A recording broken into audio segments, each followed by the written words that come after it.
because we do it out of goodness. It's like we love our children.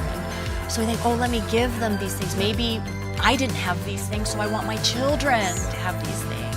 And then just... Thank you for joining us once again for our Radiant Family Moment. On behalf of Pastor Todd and Kelly, we want to just thank you so much for taking some time out of your day so that we can partner with you as you raise passionate followers of Jesus that will impact our world. And today we're going to continue with our third segment with author and national speaker Arlene Pellicane. It has been so good so far. I mean, what you have really explored in exposing screen time and what it does to our kids has been powerful. And today we have the opportunity to start learning some A+ skills to help our kids become better equipped in this world that they're now We're going to help them get good grades. No, I'm kidding. Yes. It will, though, indirectly. That's perfect. So I want to start off, we're going to talk about affection, but my favorite line is, phones are like new babies. We cuddle them, and when they make a sound, we come running. That's right. You remember when your kids were babies and you really did come running, right? Like, what does my baby need? So we have these babies now, right? Oh, my. And it means we dress them. You know, I've got little avocados on mine. And when they make a sound, we look at them. We keep them close. We want to make sure they're never too far away. So we kind of have this new digital baby. So both for adults and for kids. And it's humorous because we think that's funny, but oh my word, that's true. So I'm going to put my baby down way over there. And if it makes a beep, we'll all ignore it. Exactly. So you talk about these 5 skills, and we'll go over them one at a time, but why are these skills important? So there are 5 A+ skills that we talk about in the book. And you know, I was teasing about the academics. We know about the academic A's, but there are social and emotional A's that are even more important to your child's success. So we'll kind of go deep in them, but let me just give you an overall view of them. So they're affection, if your child can give and receive love. Appreciation, is your child grateful or are they entitled? Anger management, your kid's gonna get mad, but what do they do with that? Apology, can your child take responsibility and say, I did that and I'm sorry? And attention, can your child take a wandering attention and just boop, laser focus and have that self-control to be there when they're supposed to be there? So those are the 5 A+ skills. And I dare say that most kids know the A+ skill of amusement. Like we're really, really good at amusement, but we're not as good at these A+ skills. That's really good. So we're going to go into the first one, which is affection. Yeah. Tell us about that, because when we talk about that, I think affection, and you refer to this, eye contact is a big deal. Yeah, so think of it when you feel loved. I remember when my husband and I were first dating, what do you do when you're first dating? You just look at each other for hours, right? If you did that now, your spouse is like, what do you need? Why are you staring at me? So that eye contact. So when you're talking to someone and you're looking at them, you're expressing, I care about you, I love you, you're more important to me than other things. And so now, where does eye contact go? It goes to the baby. I'm gonna pick it up again. It's here. So that affection is not necessarily being felt between a mother and a child, a father and a child, because our eyes are downward. Wow. And so as this book is written with Dr. Gary Chapman of the 5 love languages, if you're familiar with those love languages, you'll think, okay, if maybe my child is a physical touch child. That's what my daughter Lucy is. When she was 2, she'd say, huggy, huggy. That was all she wanted first thing in the morning, huggy, huggy. So if your child's playing video games, you're probably not like, oh, let me sit next to my child and watch him play this video game. You're thinking, fabulous, let me go run the other direction as fast as I can and get a few things done. So now that affection of showing physical touch, you know, maybe you used to take your child and put them on your lap, a young child, and read to them. But now it's like, oh, you got busy, and now they're using the tablet instead, and the tablet reads out loud to them. So all of a sudden, this affection, physical touch, has been replaced by technology. Maybe your child is words of affirmation, that they love hearing those words of affirmation. Well, we talked about this on an earlier day. The more screens are present, then conversation goes down. And maybe because we're on screens, we don't notice that our child just, held their tongue instead of like really laying into their sister. They were actually quiet. Maybe we didn't notice that. But if we had been paying attention, we could say, hey, later in the day, hey, I noticed you could have really screamed at your sister earlier today, but you didn't. good job. Like, that was good. So those are words of affirmation that shows your child affection. But sometimes we miss that because we're not talking as much, we're not noticing as much. So yes, our technology, it's playing a big part in if people are really feeling loved. Okay, so Arlene, continuing on about the love languages, they're so good. Can you talk to us more about how quality time has to do with social media and what we're going through right now? Can you imagine during COVID? Like, talk about quality time. Like a little too much. A little too much quality time. All of a sudden you're like, wow, look at this. We have 10 hours a day together for months on end. And so that question of technology, do you feel like you did spend quality time with your kids through this coronavirus time and even moving forward? And it's a good question. And so one of those love languages is, your child feels love when they spend quality time with you. I have one daughter who's Noelle, one of her love languages is quality time. So if I say, I'm going to the grocery store, she'll be like, I'll come with you, because she just wants quality time, right? So if you have a child that's like this, then you want to always say, yeah, come on with me. And then you want that time to be as device-free as possible. Like, we get it. You're going to take your phone and you might get a phone call. Like, we get that. But for the most part, ignore your phone and spend time with your child. Whoever's texting you, unless it's an emergency that you're waiting for, you know what I mean? They can wait. Like, they don't need, we're so used to thinking, they need their answer right away. But they really can be answered in 2 hours. Like, that's not going to make a big difference in whatever's being texted to you. But the quality time that you spend with your child, because what happens with a child, if they think they're spending quality time with you, but you keep checking this, then they're like, okay, this is not quality time. This is I guess I'm second, because what it communicates to the child is, this is more important to me than you. Wow. And guess what? We're modeling how they're going to be, right, with their future families and with their friends. And so they've done a study where they put two strangers together, and they have phones that are present, and then they just have them chat. And they'll say, I didn't really hit it off with that person. They seem kind of distracted, et cetera. They do the same thing, but they don't have any devices present. And then the people will report, I really enjoyed that. I felt like we connected. And it was just by the presence of a phone. Because the presence of a phone and quality time, it's like that third wheel that's like, I could ring at any moment. Yeah. I wonder what's on social media. I wonder what's on the news. Maybe I should get a little work done while we have this gap. Let me just answer that email while we're waiting.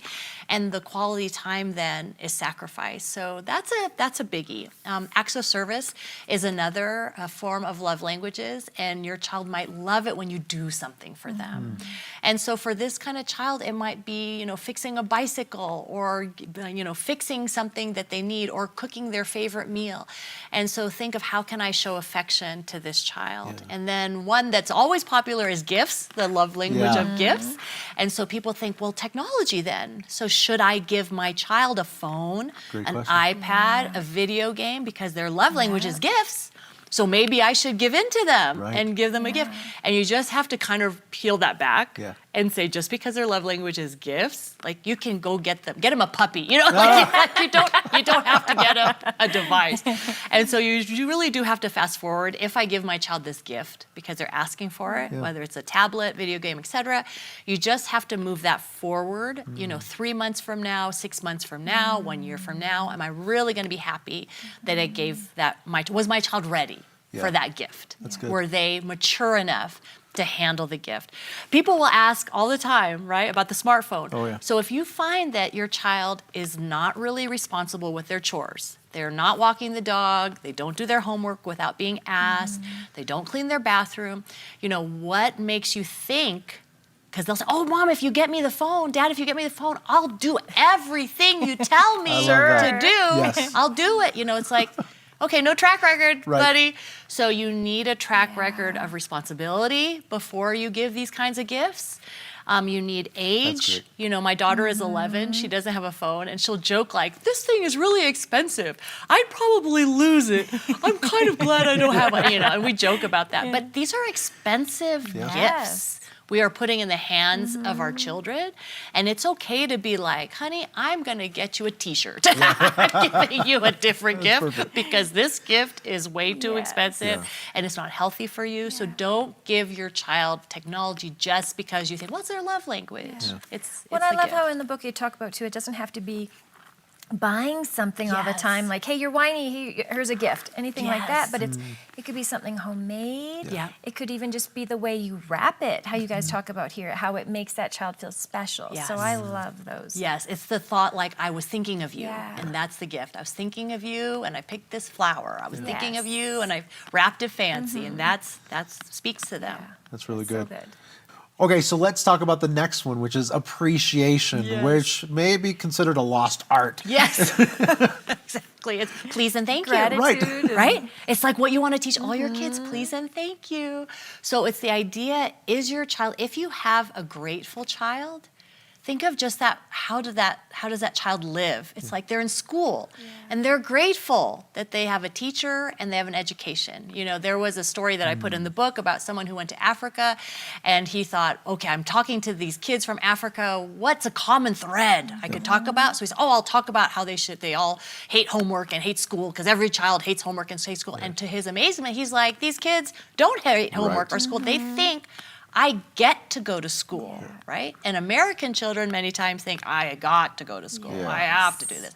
So helping your child get from, I got to do this, I got to do my homework, got to do my, they're like, I get to. I have a house. Yes. I get to clean my room. I have a room. Yes. I get to clean my room. You know, and this is all, it's just flipping the switch from complaining to gratitude. And that gratitude, it's not just something you're born with, it's a muscle.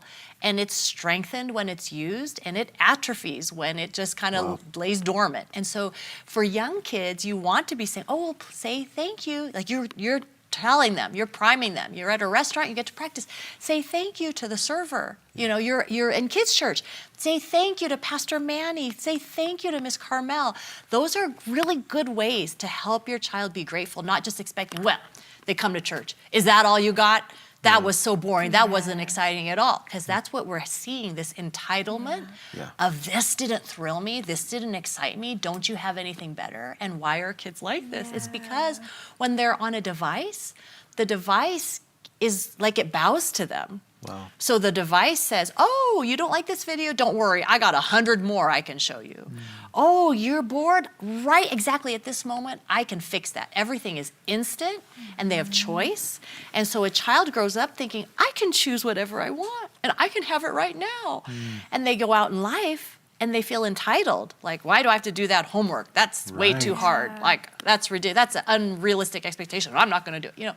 And so help your children become more grateful really by limiting their time with devices, because the more limited they are in their time with devices, they're spending more time in the real world to be more appreciative of the things they have. If they ask, I want the newest iPhone, and they get it 2 weeks later, right? They're just like, cool. Right. But if they had to save their money, if they had to work, paper out, do they have those anymore? You know, if they had to like walk dogs to earn money, and they earn money and then they receive this thing, then what's going to happen? They're going to be so much more grateful and appreciative of having it. You know, I had a friend who, for their first kid, they just gave the laptop in high school, and you know what happened? It got all banged up, they'd lose it, all these things happened. But the second kid, they're like, you have to pay for half. Yeah. And that kid was like, took care of it, always knew where it was, because they appreciated the value of it. So you don't have to give in to every latest whim of your kids, and instead let them wait, and it makes them more grateful. Because the thing is, if as a kid, they're getting every single thing they want, as Dr. Chapman says, for when they become teens and young adults, they can't be pleased. They're like bored, they've seen it all, they're like, what's the next thing? But hey, if they're a little deprived and they get older, they're like, this is awesome, this is amazing. I love, that was the most interesting lecture I ever heard, because I haven't heard it. You know, you get it. They're more grateful when that technology, that instant gratification and endless choice, that's not their life, they become more grateful. When it puts value on what it is. But in the book, I love how you give practical tips even for families with younger kids, how coming up with games of gratitude and going to volunteer somewhere so they can, at a soup kitchen somewhere, Right. and then realizing, what do we have at home? So amazing tool that we have in here. Yeah, Thank that you can see, like one of them's like grateful hot potato. So you have Yes. something and you throw something to your child and they have to say something they're grateful for and then they throw it to you. And you just keep going until you can't repeat anything and just make it a habit of saying like, what are we thankful for today? Yes. Thanksgiving every day. Thanksgiving every day. When you're sharing that, I think of my own personal story. I bought my first car, and I appreciated that car. And as I share the story with my kids, I hear myself and I'm like, I sound like an old man. But the reason I share it is because there is a value in it. I see that value, and I have to be willing to impart that value by letting them go through those moments of earning so that they can appreciate. Because we do it out of goodness. It's like we love our children. So we think, oh, let me give them these things. Maybe I didn't have these things, so I want my children to have these things. And then just to realize once in a while that's okay, but for the most part, it's like, wait, but that was good that I did have to work for that car, etc. Well, thank you again for joining us for this Radiant Family Moment. We've only dived into the first two skills, so we have more to share. So be looking out for the future segments. But for now, Arlene, thank you again for joining us and sharing what you have today. Great to be with you. Thanks so much for being with us again for our Radiant Family Moment. We look forward to seeing you again next time. And we've got some amazing resources, so don't forget to check them out.